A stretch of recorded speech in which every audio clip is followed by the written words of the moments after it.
Hey everybody, welcome back to Brown Thumb Nursery. I'm Rob and I'm out here, well, I'm actually out here standing in my field again, same field, but I've got a different thing going on here today. Today what I've got is a wheel hoe from Hoss Tools, and now I'm pretty excited about this. Now you see this box here, it's been sitting out in the rain, and I'm really kind of ashamed of myself for letting it sit out and get wet, but you know what? It happened. But anyhow, I've been so excited to get this for several years actually.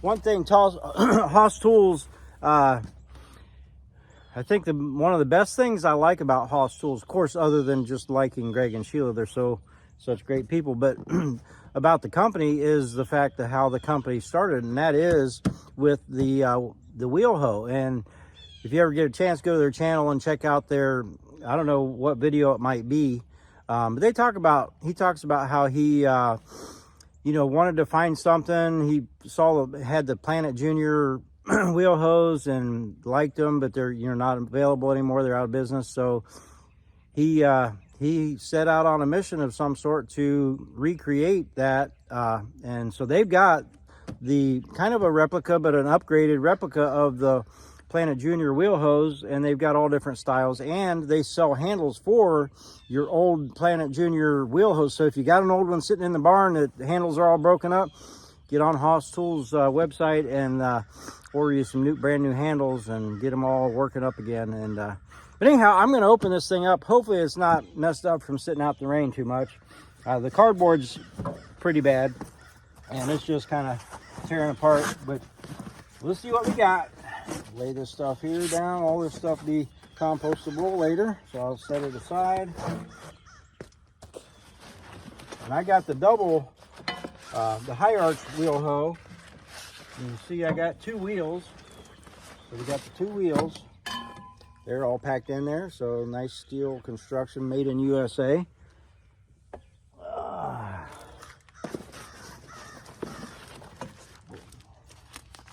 Like we got a chisel plow of some sort.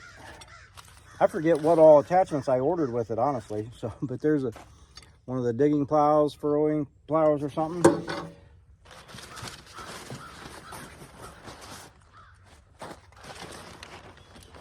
And I don't know how you are. Maybe some of you people are kind of like me.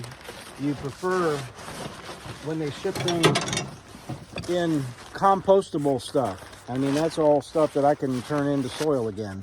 And rather than bubble wrap and all that, all that bubble wrap got air filled up in them from China or wherever, So anyhow, another part to it. I'm just kind of tearing this cardboard apart because it's my fault. It's such a mess.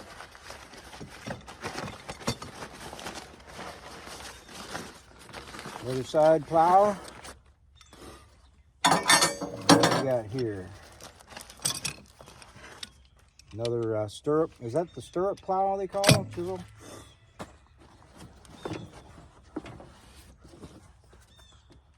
Okay. And here's the little chisel plows. Got them wrapped up with the bolts that go with those, so that's nice.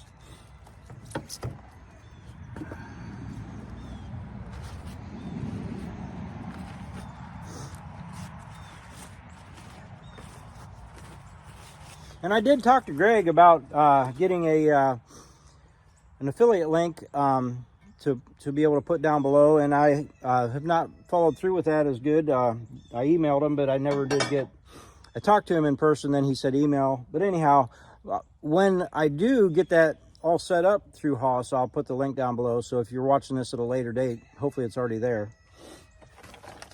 But love working with people like that. And I don't know how you people are. If you're the same kind of way, you like to support people that, rather than the big, like say for instance, the big pharma or big whatever, another one of those.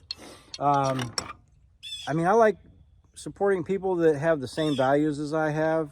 I want to support their families and all that. So All right, so Wheel Hoe manual. So let's see what we got here. Oh yeah, that's what I'm talking about. We've got pictures. Way to go, Greg. So, oh, we got some more brackets here, and the high arch part of it. It's got the part that bolts on. And my handles, they did get wet. I'm kind of bummed about that. So, man, I almost want to dry these out and not put it together today. And then sand them down and put some good, I don't know, linseed oil or some kind of a water repellent finish on them. Decisions right now, huh? This one here doesn't look too bad, except for I had it standing up like this, and so the bottom part that got in the water. Yeah, I think that's what I'm gonna do. I don't think I'm gonna put it together right now because of that, because of my fault. I'm gonna sand these down, get them kind of cleaned back up. Smells like oak, looks a little bit like oak. So yeah, good grain on the handle. Liking what I'm seeing there. But so yeah, I'm gonna go ahead and do this, and I'll go ahead and just stop my recording now and let these dry out for a few days. Set them inside, get them dried out, and then I'll work on them again and put it together. And then you'll see it right now. Okay, so I let these dry out really good for several days, and got some time to get out here and work on them again. And I thought I would bring you along. So it's pretty cold out here, so I got my gloves on. But anyhow, I'll take them off. So I got some 120 grit sandpaper, and this is just sandpaper I had around, but it's 120 grit. I'm gonna go ahead and, so let me show you about folding sandpaper. Now, a lot of people I've seen fold it and then fold it in half, where you have like the, if you fold it in quarters. I mean, let me just try, I don't want to mess my paper up, but if you fold it in quarters and then fold it back like that, or like this, to so that you have it a more manageable size or whatever, you're folding it or whatever, that's great and all, but when those papers there rub against each other, that's going to really kind of wear out your sandpaper. So you always want to try to take your sandpaper and fold it in a tri-fold kind of a system. So I got it about, you just kind of estimate about a third, and then you fold that all the way over like that to another third. So then that way, when you wear this side out, you can take and undo that and flap that under there, and then you've got another fresh, non-worn out piece. So anyhow, just a quick little tip there on folding sandpaper. I don't know why I had to share that, but maybe some of you didn't know that. But anyhow, I got these here, and I'm going to go ahead and just kind of start sanding them. They're pretty already seem to be sanded down good enough, but it's since I let them get wet, had to dry them out. I'm going to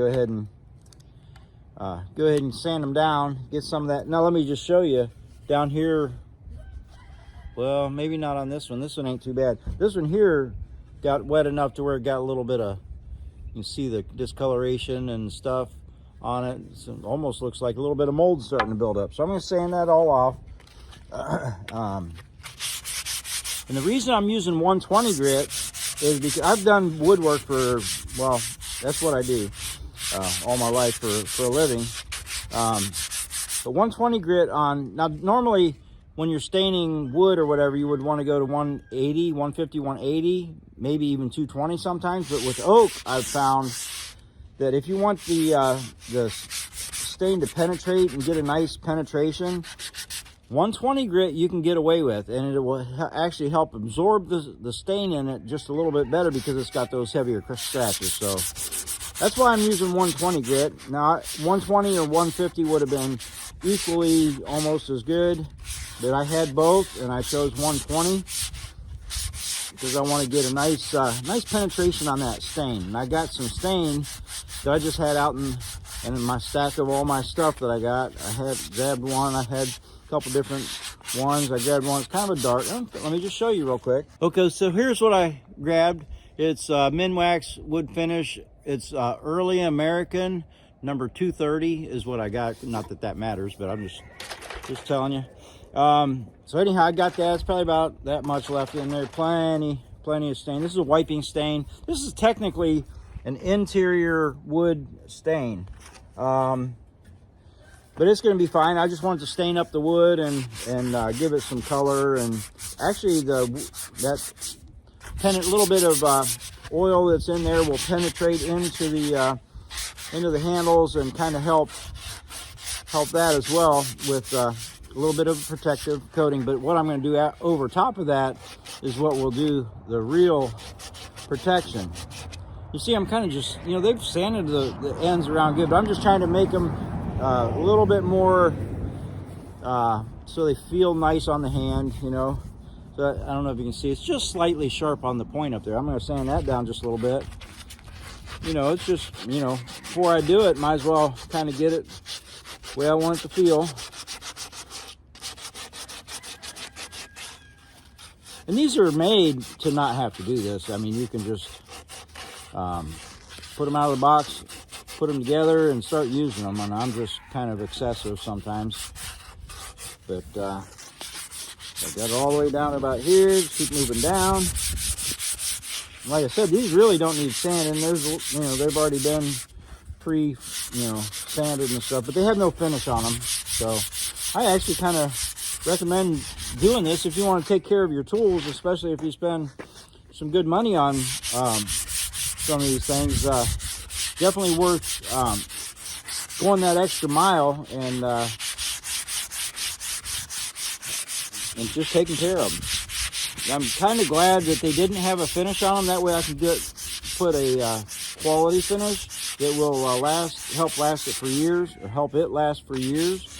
A lot of companies, they'll just throw the cheapest kind of finish that they can get on them, and so this way we can get a good quality finish, and we didn't have to sand all that off, because a lot of times they'll put not a penetrating open. So what I'm using is linseed oil as a protective, and which will just stay open all the time, and I can continue to just rub a coat of oil on them whenever I feel the need.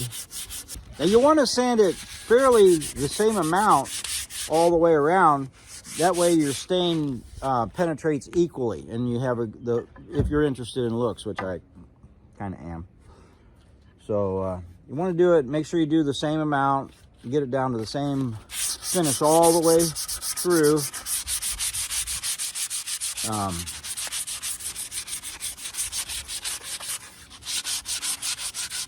That way you have just a nice uniform finish. And this finish is going to last for years and years. And I'll just continue to add some linseed, and I'm getting the boiled linseed oil. We used to call it burnt linseed oil, but if you look up burnt linseed oil now, it always pops up as boiled linseed oil. But it's the heat, the temperature that they cook it, cook it up to, whatever, causes it to act faster and set up, kind of dry quicker. So it's always a better choice to get the boiled linseed oil or burnt linseed oil.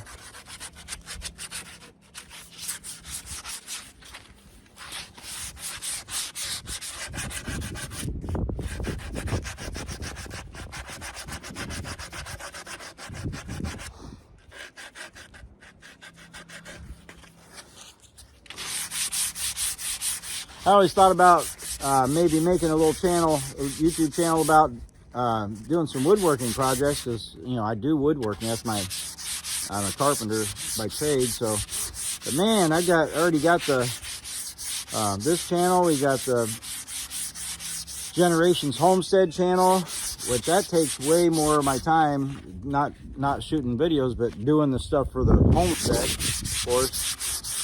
And then we got the Keto and Cast Iron channel, and it's like, man, maybe when I retire, I can maybe do a channel of woodworking, because I've got a lot of experience. I'm almost 60 years old, and I've been doing this most of my life, so I've learned a thing or two over the years. Flip it around. So, well, you don't have to keep watching me do the rest of this. I'm going to go ahead and finish this up, sanding it, and then we'll get the stain stirred up.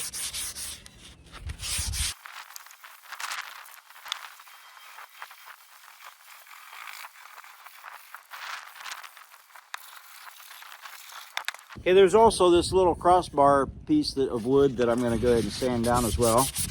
Okay, so I got the stain all stirred up, and it's really important that you stir your stain. Make sure, get your stick down at the bottom and make sure there's no buildup of residue down there, because it will all settle down on the bottom of the can, and then what will happen is you'll end up taking and if you use out of the top without stirring it really good and all that stuff at the bottom, when you get down to the bottom, the stain color is going to be different in the bottom of that can than the top. So you always want to make sure you keep it stirred up every time you use your stain. And then that way you have a consistent, whatever color you have, then you'll get a consistent color every time you open that can. So go ahead and just kind of take my rag, wiping stain. So I'm getting a rag to wipe that. Just wiping off my stick so I can lay it down there. Go ahead and aim you down there so you can see what's up. And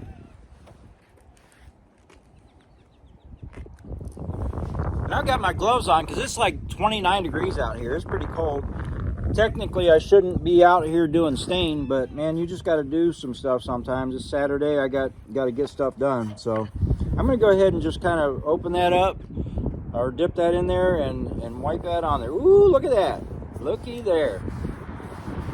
And I'm going to go ahead and just dip that right in there. That way I get some good oil penetration all the way in the end there. I'm going to do that same thing on the other end and wipe that as well. Now, wiping stains are generally, you wipe them off or continue the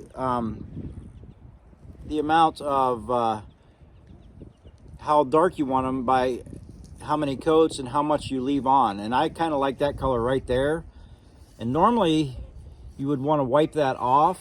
I'm going to let that soak for quite a few minutes here. I'm going to try to find a place to lean that where it won't get messed up. So I'll set it over here.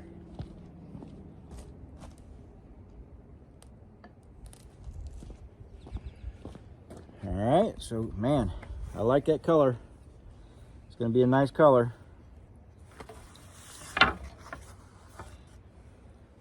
I'm going to dip the end of that in there too, and that way I'll get plenty of good on that end grain. You want that end grain to absorb a lot, because that's where wood will absorb a lot of stuff that'll damage that wood and cause it to swell up. So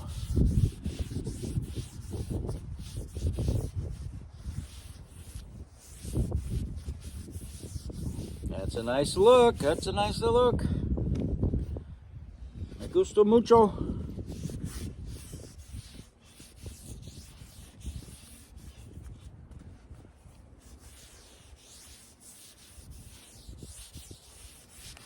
Now let me show you what I was talking about when I said about the color difference. If I was normally this stain, you would take and put it on, and then you would wipe it off. See how it still leaves a nice, really nice look. I like that too, actually. Maybe I should wipe it. Man, I don't know. I'm going to leave it on there. The more of this stain that absorbs into the wood, the more protection it's going to have too. So I'll leave it in there for that. I've got there's this little hole that's probably for the that cross tie. I'm going to go ahead and get some good stain down in there, because that'd be a place where moisture would want to go into, and wherever moisture goes in and wants to stay, that's where it's going to start rotting. So do that. Now I'm going to flip it around. I'm going to grab it with this glove, but I'm going to end up having to re-wipe that because it's going to mess up the finish. In fact, let me just show you real quick.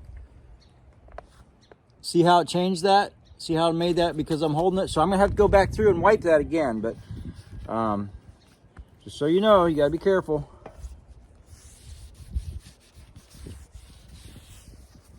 I'm going to dip that in, get them end grains really nice, and so it'll soak in really good. Oh man, I'm loving it.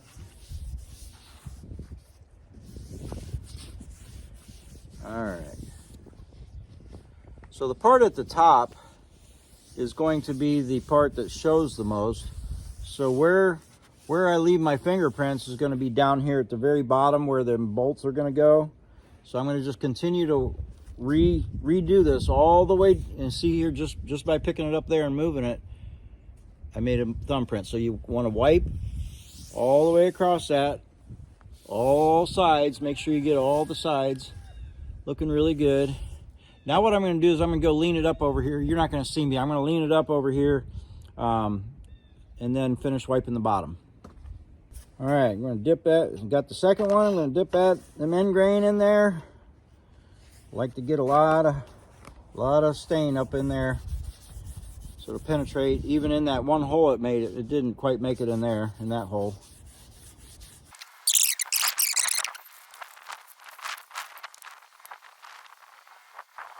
Well, look at that. Didn't get any stain on my hands. And I wasn't even expecting that. I might have to start doing that. These are just those gloves. If I'd have got it around this far, it would have soaked through that part. But all right, so now we wait. We just gotta let that set for a couple hours. I'm gonna probably come back maybe in a half hour and take my rag and just kind of go back over it, see how it went in there. And if there's any, sometimes stain will absorb into the pores of the wood, and then it'll like, when it comes out, it'll like pop and make like a little bubble and pop, and like you'll have these little spots. It'll just look like little spots, which I don't know if you ever seen old wood. You see that sometimes, and it kind of looks cool. But but anyhow, I'll probably just wipe that once again here in about a half hour with the damp rag. I won't get any more stain on it. I'll just take this rag that'll be kind of dried out a little bit, and I'll just kind of go back over it and just smooth it out. All right, guys, I'm back. I've got some boiled linseed oil. Just going to take and rub that on there, and it's probably going to loosen up that stain a little bit because I didn't wipe it off and it was a little thicker than normal. Try to stabilize the bottom there so we can see what we're doing, so you can see what I'm doing. Man, doesn't that look nice? There again, I want to get them end grains really good as well.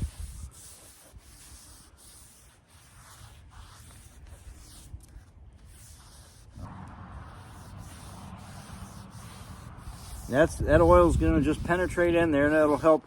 You know, if you do get run into lunch or something and leave it out sitting outside and it's left out in the rain, that's going to help that oil or that rain to just roll off of that, and that'll make it last a lot longer. Nice thing about doing it this way with the oil coating rather than like spraying a clear coat over it is that you can continue to go back over that, just directly rub some fresh oil over it. Even after I put it together, I'll probably just make that a regular maintenance kind of thing. Rub this oil on it, and you can rub it over the metal and everything and help protect it a little bit. So yeah, I'm going to kind of hold it with one finger here. Make nice long finished wipes with it. I'm gonna lay it up here.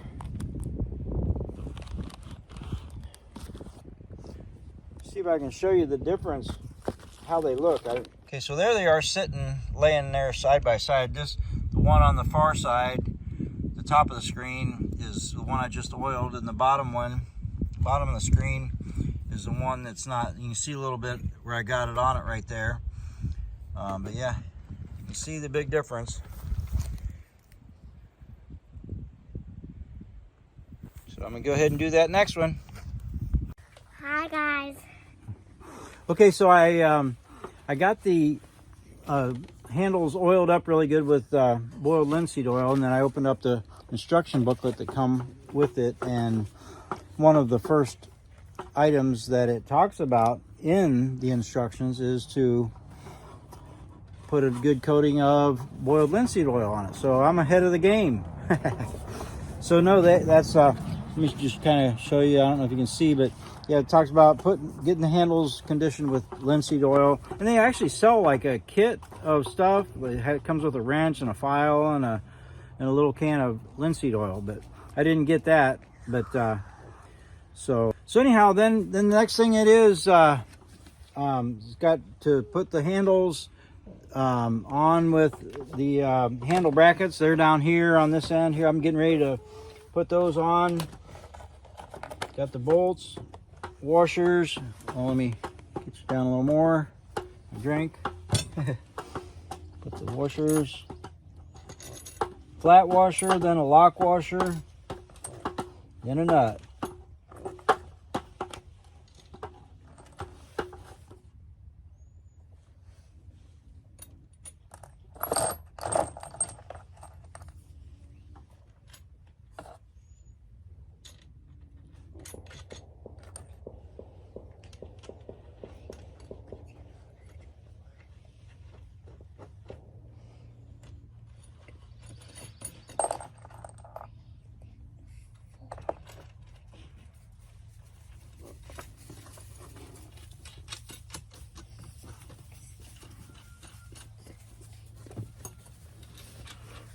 And then these have got you can see it's got like a pivoting point there. So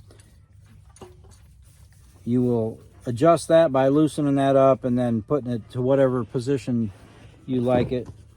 So, okay, so I got to put the wheels on these arms here. I'll go ahead and do that. Yeah, we do. It's got the nut already attached to the thing there. Well, that's not good, Papa. What's not good? That's my problem. No.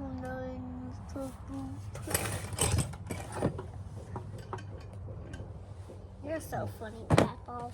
Let's hear the sound. Let's hear the sound. Let's hear the sound.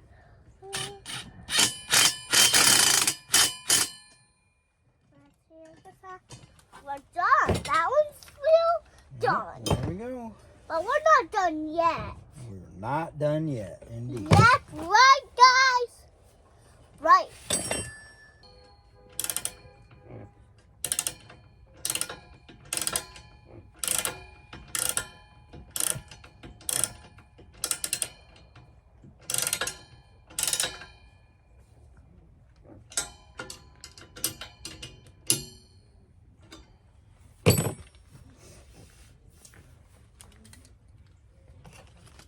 Okay, so I've got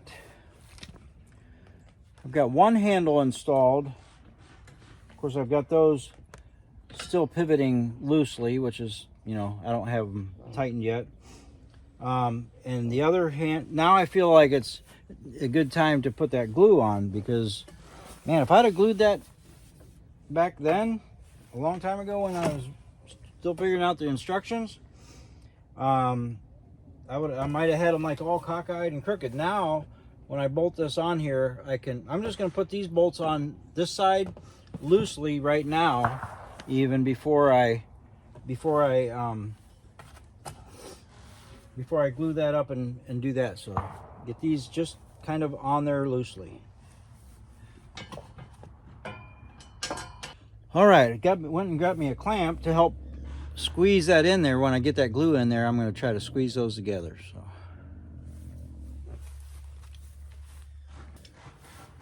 all right, I'm going to quickly tighten these bolts.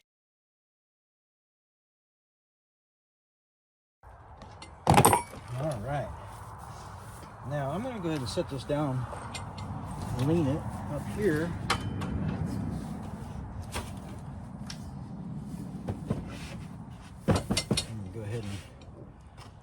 Clamp this again, or finish clamping it.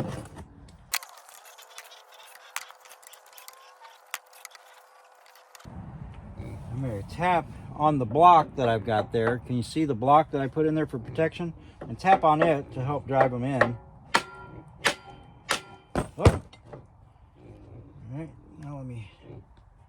Tighten that some more. Tap over on this block on this side.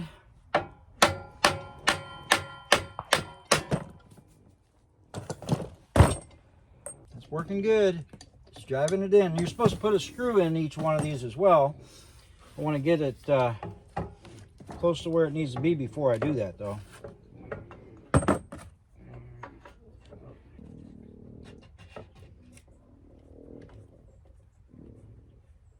Let's go higher.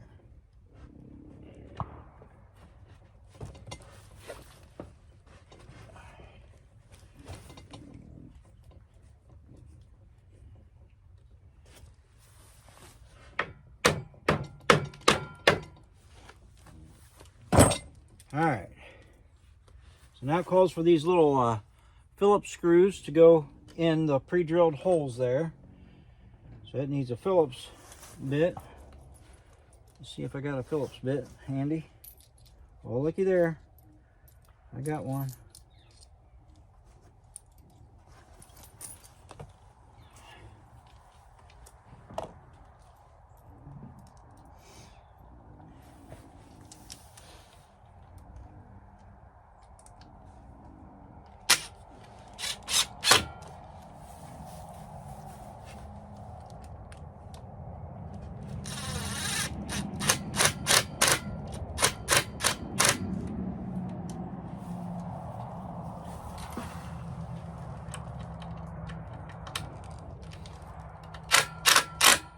There we go.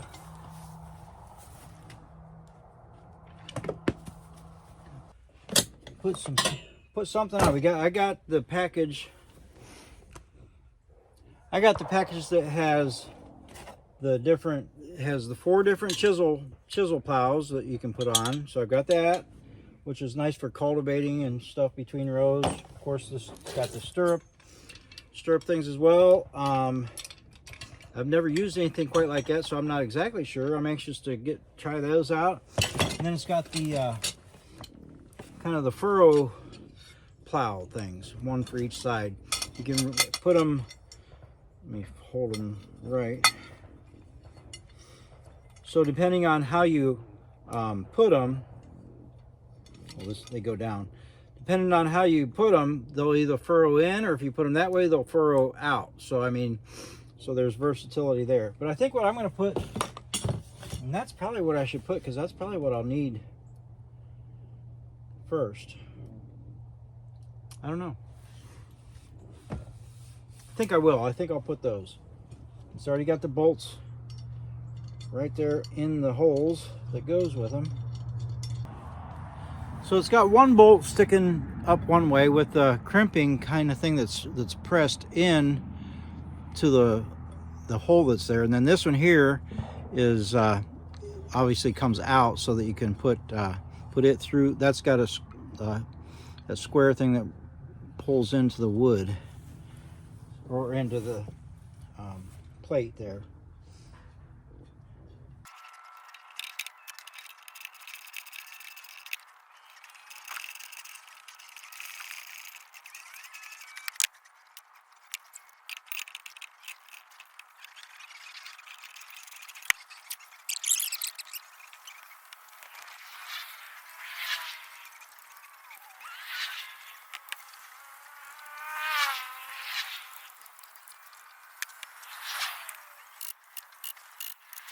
Use it.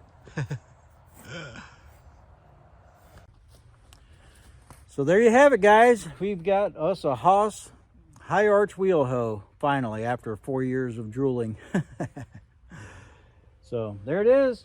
Now, like I said, I did talk to Greg over at Haas, Greg and Sheila both, and we're going to try to get a link set up for either a discount or for an affiliate link or whatever, but that's not down in the description as of today. But in the future, when you're watching this video, check back. We'll see where we're at on that. So anyhow, make sure you get out there and get your thumbs brown. It doesn't have to be with stain. It can be with dirt, preferably with dirt. There you go. There you go. Dirt. So anyhow, God bless. Take care.